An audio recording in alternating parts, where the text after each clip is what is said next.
tough to watch, to be honest with you. Very tough. I think it's the toughest thing I do. If anything I do all this stuff, but I think it's the toughest thing I do.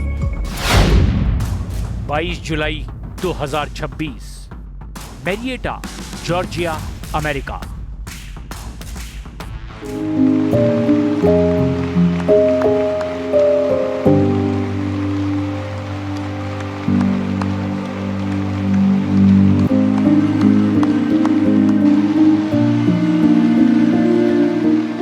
ये सम्मान समारोह था।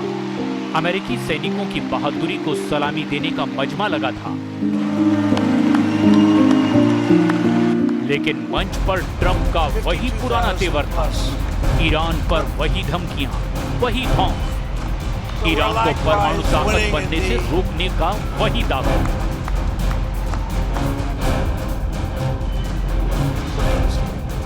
We don't need the Hormuz Strait, but we do it because we have to do it, because we cannot let Iran have a nuclear weapon. It's very simple. They're getting hit so hard, and they want to make a deal. But I say they're not ready to make a deal, because every time they make a deal, they want to change it and everything. They're not ready. They'll be ready very soon.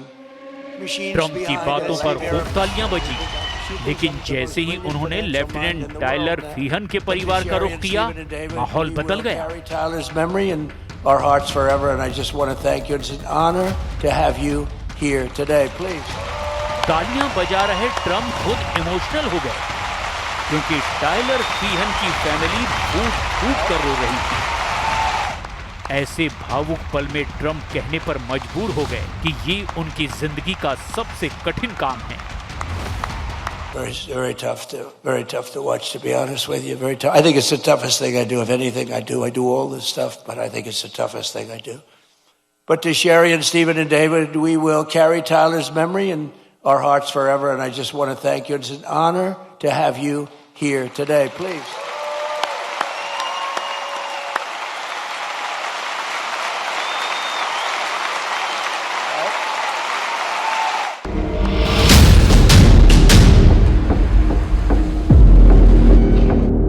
ये उस अमेरिकी सैनिक का परिवार है जिसकी मौत Iran युद्ध में हुई है। खाड़ी युद्ध से अमेरिका में अब सैनिकों के ताबूतों की मात्रा बढ़ने लगी है। डेलावेयर के डोवर एयरफोर्स बेस पर पहुंचे 4 ताबूत इसकी तस्दीक करते हैं, और तस्दीक इसकी थी कि युद्ध बहुत टक्कर का है। अमेरिका जितने बम मार रहा है, ईरान उतनी ही मिसाइलें फोड़ रहा है। अमेरिका जितने जंगी जेट से हमले कर रहा है, उससे 2 गुने ड्रोन फाइटर से ईरान पलटवार कर रहा है। ईरान दावा कर रहा है कि अमेरिका से वो आंख का बदला आंख से लेगा। खाड़ी देशों में अमेरिकी सैन्य अड्डों को बमबारी करके दहलाने के बाद ईरान ने ऑयल रूट वाला हमला तेज कर दिया है।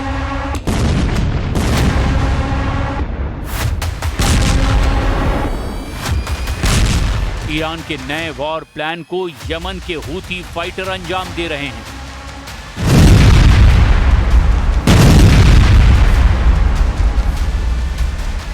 हूथी लड़ाकों ने सऊदी अरब के तेल जहाजों पर भयानक हमला किया, जिससे युद्ध का नया फ्रंट बन गया। लाल सागर में सऊदी अरब के 2 तेल टैंकरों पर अटैक हुआ है। एक था एंसीलिया और दूसरा था लैला। दोनों पर हूथी ने तब हमला किया जब वो लाल सागर में थे और बाब अल मंदेब की तरफ बढ़ रहे थे। दोनों पर बैलिस्टिक और क्रूज मिसाइलों से हमला किया गया। हूथी मिलिशिया ने इसे ब्लॉकेड के खिलाफ ब्लॉकेड वाला हमला बताया, क्योंकि सऊदी अरब ने भी हूथी के हिस्से वाले यमन के खिलाफ नाकेबंदी की हुई है। ना वहां समुद्री जहाज जा सकता है, ना ही विमान उतर सकता है, और ऐसा पिछले 1 दशक से हो रहा है।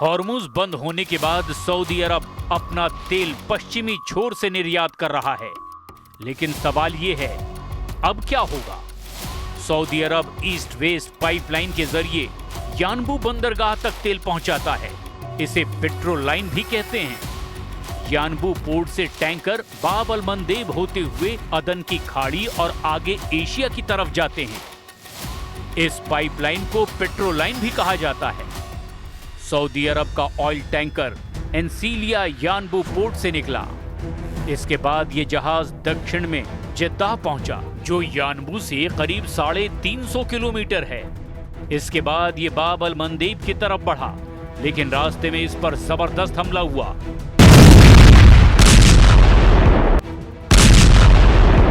Do you believe that Iran has moved nuclear centrifuges into Pickaxe Mountain? It doesn't mean anything unless they have the material. You're talking about the centrifuges. Yeah, it doesn't mean anything unless they have the material. They don't have. We follow the material. That's where the action is, and we'll be hitting that area probably pretty soon. And there's not a thing they can do about it. Normally I wouldn't say that.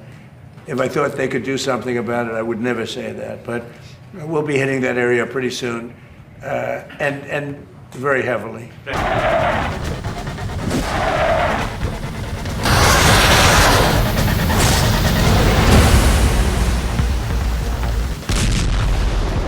ये सच है कि Trump ने Iran पर B-2 बम वर्षक से हमला किया।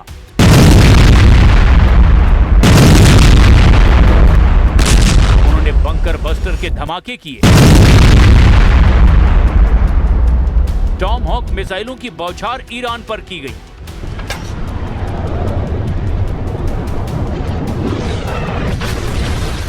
हाईमार्स से F-35 जेट से ईरान को पीटा गया।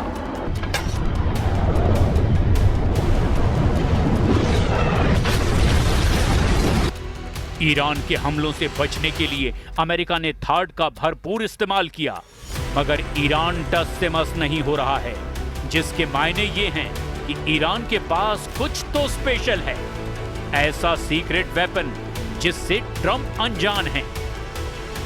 तो क्या है मुस्तबा के अंडरवर्ल्ड का वो सीक्रेट? क्या कोई कमांडर का दिमाग है, या फिर सुपर पावर से युद्ध की अजीब प्लानिंग? क्योंकि ईरान ऐलान कर रहा है कि अगर अमेरिका जमीन पर युद्ध में आया तो उसे कुचल डालेगा।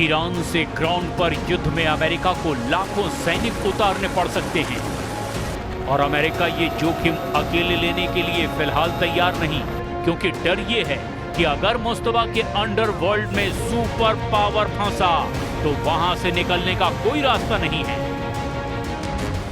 ईरान के सीक्रेट पावर को समझने के लिए फायज़े गफ्फार हद्दादी की खत ये मुकद्दम नाम की किताब के पन्ने पलटने होंगे, जिसके मुख्य किरदार हसन तेहरानी मुकद्दम हैं। Commander Hassan Tehrani Moghaddam father of ईरानी मिसाइल प्रोग्राम कहे जाते हैं। तो क्या मुस्तबा ने तेहरानी को वॉर कमांडर बना रखा है, या फिर उनके दिमाग से युद्ध का रुख बदल रहा है? पहले कमांडर तेहरानी के तेवरों की कहानी, फिर ट्रंप से युद्ध में उनके फैक्टर का ब्यौरा। किस्सा शुरू होता है तेहरान के पास बिदगने सैन्य अड्डे से।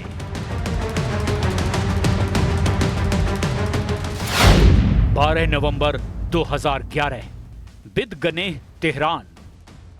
रेवोल्यूशनरी लड़ाकों का बहुत बड़ा हथियार गोदाम है यहाँ। उस रोज टॉप कमांडर पहुंचे थे, 17 के करीब कमांडर, क्योंकि हाई लेवल मीटिंग थी। लेकिन गुप्त मीटिंग शुरू होने से पहले बिदगने में विस्फोट हो गया। हथियार गोदाम में एक के बाद एक बमों और मिसाइलों के धमाके होने लगे। ईरान ने दावा किया कि हथियार भंडार में विस्फोट हादसा था, जिससे 17 रेवोल्यूशनरी कमांडरों की मौत हो गई। बिदगनेह में जान गंवाने वाले कमांडरों में शाहिदान गदीर का नाम दिया और ईरान ने इसे हादसा बताया। उसी बारूदी कांड को पश्चिमी खुफिया सूत्रों के हवाले से टाइम मैगजीन ने मोसाद का सक्सेसफुल ऑपरेशन बताया। द गार्डियन ने ईरानी सरकार के सूत्रों के हवाले से बिन गने कांड को गुप्त युद्ध में इजराइल की बहुत बड़ी जीत बताया, क्योंकि इस कांड में ईरान के father of missile program Hassan Tehrani Moghaddam का नाम जुड़ा था। क्या हुआ था तेहरानी के साथ वो भी जानेंगे, लेकिन जिस कमांडर ने ईरान को अजेय बनाने का आइडिया दिया, जिस कमांडर ने ईरान का अंडरवर्ल्ड बनाया, जिसने ईरान को मिसाइलों का सुपर पावर बनाया, वो कमांडर तेहरानी, जिन्हें ईरान के सुप्रीम लीडर का सबसे भरोसेमंद लड़ाका कहा जाता था, उसकी कहानी बहुत कम लोग जानते हैं।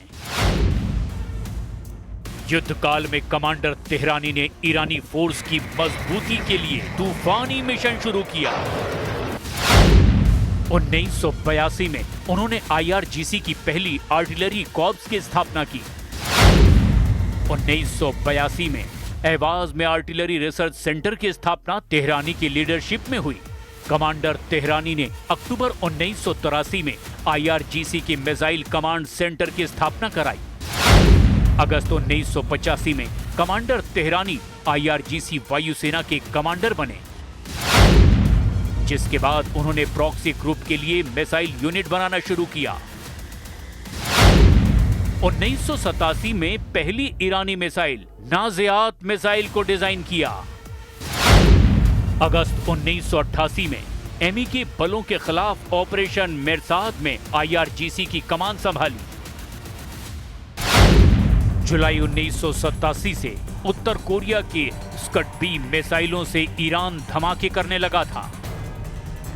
कमांडर तेहरानी की बुलेट प्रूफ प्लानिंग ने युद्ध का रुख पलट दिया था।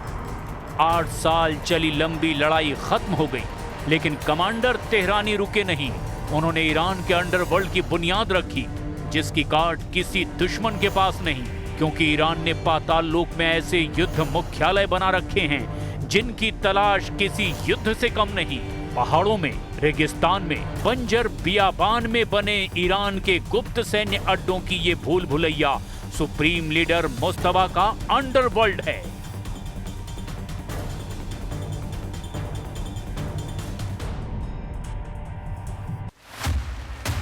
ईरान के अंडरवर्ल्ड में क्या नहीं है? लंबे युद्ध का हर हथियार यहां मिलता है। ईरान के सबसे खूंखार ड्रोन शिकारी यहां मिलते हैं। जिस पिकैक्स पहाड़ को ट्रंप उखाड़ना चाहते हैं, वहां का इनसाइड सीक्रेट ही होश उड़ा देने वाला है। ये पहाड़ी परमाणु पावर हाउस ईरान ने क्यों बनाया, उसकी भी वजह बेहद दिलचस्प है। 31 जनवरी 2018 को मोसाद ने तेहरान के शोराबाद में एक गोदाम से ईरान के परमाणु प्रोग्राम सीक्रेट उड़ा लिए थे। मोसाद एजेंट्स ने 55,000 डिजिटल फाइल्स और 183 CD सीक्रेट ऑपरेशन में हासिल की थी। 30 अप्रैल 2018 नेतन्याहू ने इन्हीं सबूतों को दिखाकर ईरान के एटमी प्रोग्राम पर बड़ा पर्दाफाश किया था। ईरान के प्रोजेक्ट AMAD के खुलासे के बाद इजराइल के हमले शुरू हो गए थे। 2 जुलाई 2020 को ईरान के नतांज एटमी सेंटर में बड़ा विस्फोट हुआ और जबरदस्त आग लगी, और इसके बाद नतांज साइट के एडवांस सेंट्रीफ्यूज सेंटर को भारी नुकसान हुआ। ईरान ने इस हमले के आरोप इजराइल पर लगाए, लेकिन इजराइल ने जिम्मेदारी इसकी बिल्कुल नहीं ली। 11 अप्रैल 2021 को नतांज साइट पर सबसे बड़ा साइबर अटैक हुआ। इससे एटमी अड्डे की पावर सप्लाई बंद हो गई थी, जिससे सेंट्रीफ्यूज को नुकसान पहुंचा। इजराइल ने दूसरी बार भी नतांज पर हमले से पल्ला झाड़ लिया, लेकिन यही टर्निंग पॉइंट था। ईरान ने पिकैक्स पहाड़ के नीचे पाताल लोक में सीक्रेट एटमी अड्डा बनाने का फैसला कर लिया था। Think tank institute for science and international security के मुताबिक पिकैक्स माउंटेन पर 2020 में काम शुरू हुआ था, लेकिन नतांज फैसिलिटी में धमाके के बाद तोड़फोड़ हो गई थी। उस समय ईरान ने कहा था कि नतांज में हुई तोड़फोड़ से काफी नुकसान हुआ है। उसी साल सितंबर में ईरान के तत्कालीन nuclear chief Ali Akbar Salehi ने बताया था कि ईरान एडवांस सेंट्रीफ्यूज बनाने के लिए नतांज के पास पहाड़ के बीचों बीच हर तरह के आधुनिक, बड़ी और ज्यादा व्यापक फैसिलिटी बनाना शुरू कर चुका है, जहां मशीनें यूरेनियम को तेजी से घुमाकर उसे एनरिच करती हैं और यूरेनियम फ्यूल बनाती हैं। ISIS थिंक टैंक ने सैटेलाइट तस्वीरों के विश्लेषण से पिकैक्स माउंटेन पर 2 एंट्री गेट और चारों तरफ सुरक्षा दीवार की पुष्टि की है। रॉयटर्स के मुताबिक पिकैक्स पहाड़ की सुरंग के एंट्री गेट की मजबूती बढ़ाने से यहां बंकर बस्टर बमों का इस्तेमाल भी जाया जाएगा। द गार्डियन ने अपनी रिपोर्ट में बताया कि एक्सपर्ट मानते हैं कि ईरान ने जमीन में बहुत गहराई में कॉम्प्लेक्स बना करके अमेरिका के हवाई हमलों से खुद को सेव कर लिया है।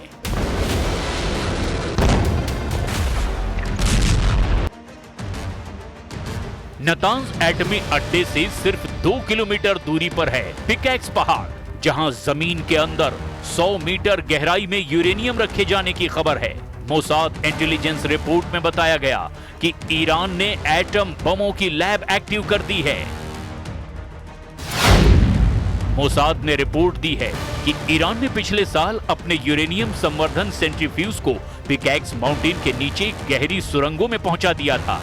बीते साल जून में 12 दिनों तक चले इजराइल ईरान युद्ध के बाद यूरेनियम सेंट्रीफ्यूज को बेहद सुरक्षित पिकैक्स माउंटेन ट्रांसफर कर दिया गया था। पिकैक्स माउंटेन, जिसे माउंट कोलांग भी कहते हैं, यहाँ ईरान का सबसे सुरक्षित परिसर है। ये ईरान के नतांज यूरेनियम संवर्धन केंद्र के पास है, जहां पर 2 गहरे भूमिगत सुरंग नेटवर्क हैं। ये सुरंगें अमेरिका के सबसे शक्तिशाली बंकर बस्टर बमों की पहुंच से भी बाहर हैं।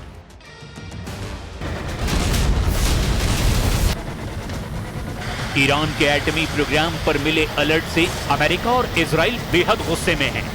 ट्रंप 100 बार ये बात कह चुके हैं कि ईरान को किसी भी कीमत पर एटम बम नहीं बनाने देंगे, लेकिन मोसाद की रिपोर्ट बता रही है कि न्यूक्लियर ग्रेड यूरेनियम को मोस्तबा के कमांडर सीक्रेट लोकेशन पर सेफ जोन में रख चुके हैं। क्या इसी वजह से ईरान को समझौते के प्रस्ताव मिलने लगे हैं? ईरान ने बताया है कि कई देशों ने फिर से बातचीत का माहौल बनाना शुरू कर दिया है।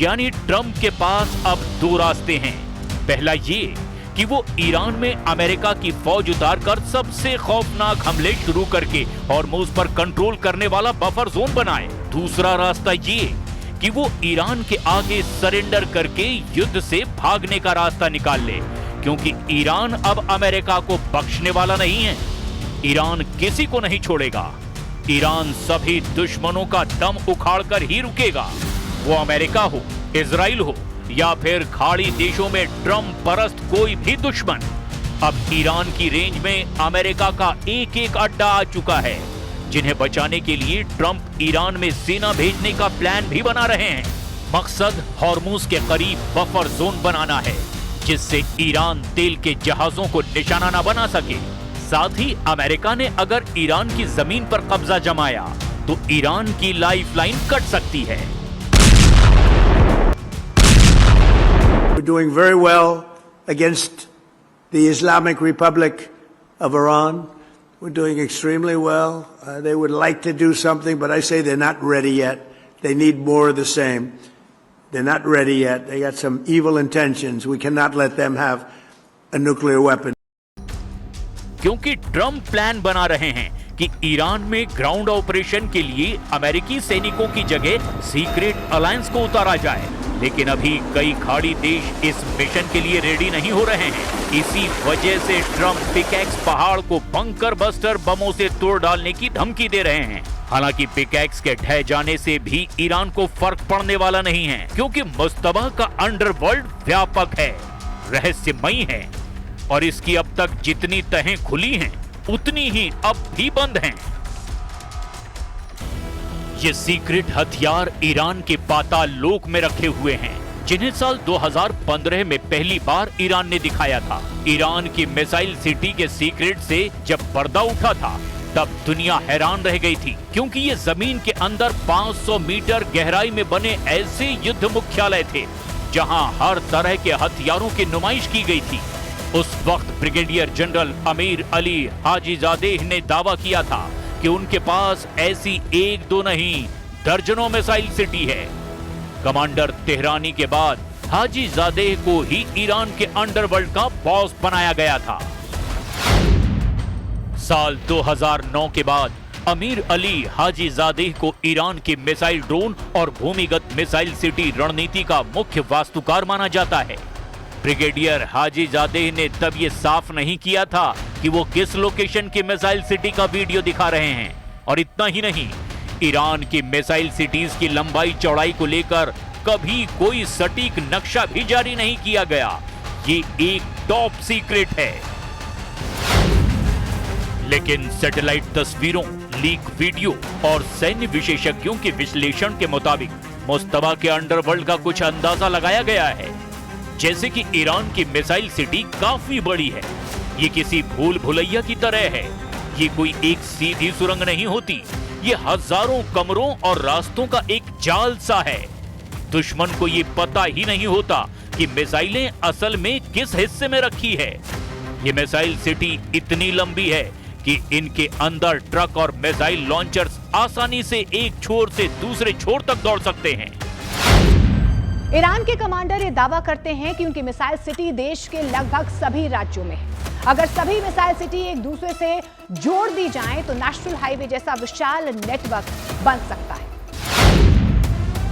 ईरान ने सुरंगों को इस तरह से बनाया है कि अगर एक हिस्सा बमबारी में ढह भी जाए तो दूसरा हिस्सा काम करने लगता है, और इसे कंपार्टमेंटलाइजेशन कहते हैं, यानी कि एक हिस्सा दूसरे से पूरी तरह कट सकता है। ईरान की मिसाइल सिटी में असेंबली हॉल है जहां मिसाइल्स के पुर्जे जोड़कर उन्हें तैयार किया जाता है। फ्यूल डिपो है जिसमें मिसाइल ईंधन को सुरक्षित रखने के लिए अलग सेक्शन है। इनमें बैरक्स भी हैं जहां हजारों सैनिकों के रहने के लिए कमरे हैं।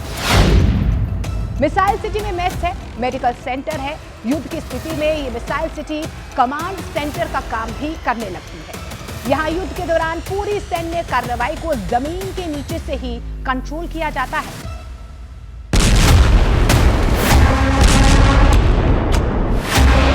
ईरान के नक्शे पर जिन लोकेशन पर मिसाइल सिटी की निशानदेही हो चुकी है, अब उनकी डिटेल देखिए। ईरान के कूम शहर में फोर्दो अंडरग्राउंड एटमी सेंटर हैं। नतान साइट में सुरंग नेटवर्क के परमाणु प्लांट हैं। ईरान के यज़्द में बहुत बड़ा मिसाइल सुरंग नेटवर्क है। मुस्तबा का एक मिसाइल शहर केरमान शाह में है। खुजिस्तान के देजफुल में रिवोल्यूशनरी गार्ड का मिसाइल वॉर मुख्यालय है। इसके अलावा फारस की खाड़ी के दक्षिण तट पर कई अंडरग्राउंड मिसाइल सिटी भी मौजूद हैं।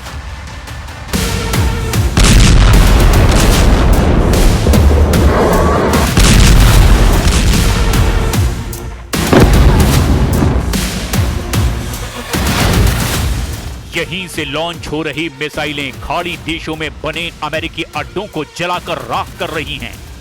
जॉर्डन हो या फिर कुवैत, ओमान हो या फिर बहरीन, जहां भी आग दिखाई दे रही है वो ईरान के अंडरवर्ल्ड से हो रहे हमले की वजह से ही है। लेकिन जिन दो कमांडरों को इन अभेद किलों को बनाने का क्रेडिट मिलता है वो अब इस दुनिया में नहीं है। ईरान के father of missile program Hassan Tehrani Moghaddam 12 नवंबर 2011 को बिन गने ब्लास्ट में इनकी जान चली गई और ब्रिगेडियर अमीर अली हाजीजादेह को 13 जून 2025 को इजराइल ने अंडरग्राउंड सेंटर पर हमला करके मार डाला था। लेकिन अमेरिका इजराइल से दुश्मनी में मारे गए ईरान के दो कमांडरों ने ऐसा बख्तर बना रखा है जिसे सुपर पावर चीर नहीं पा रहा है। जबकि ट्रंप धमकी दे रहे हैं कि ईरान ने जिस भी साइट पर एटमी प्रोग्राम शुरू किया उसे एक झटके में जमींदोज कर दिया जाएगा। वो साइट चाहे सुरंग के नेटवर्क में बनाई गई हो, किसी पहाड़ पर बनाई गई हो या फिर रेगिस्तान में, अमेरिका की पहुंच ईरान के चप्पे चप्पे तक है। ट्रंप की ये वार्निंग तेहरान की टेंशन दोगुनी करने वाली है।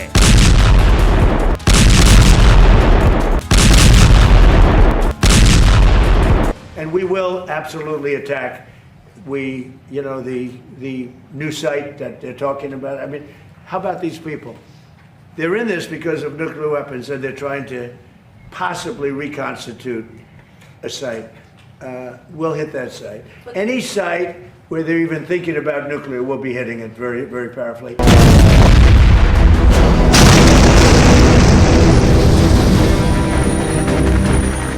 ईरान के परमाणु कार्यक्रम को खत्म करने पर अड़ा अमेरिका अब सऊदी अरब को एटमी पावर बनाना चाहता है। ट्रंप ने सऊदी अरब के साथ परमाणु समझौते को औपचारिक रूप से मंजूरी भी दे दी है। ये डील हुई तो सऊदी अरब को अमेरिका से मिलेगा एक सिविलियन न्यूक्लियर प्रोग्राम और फिर सऊदी अरब यूरेनियम संवर्धन भी कर पाएगा।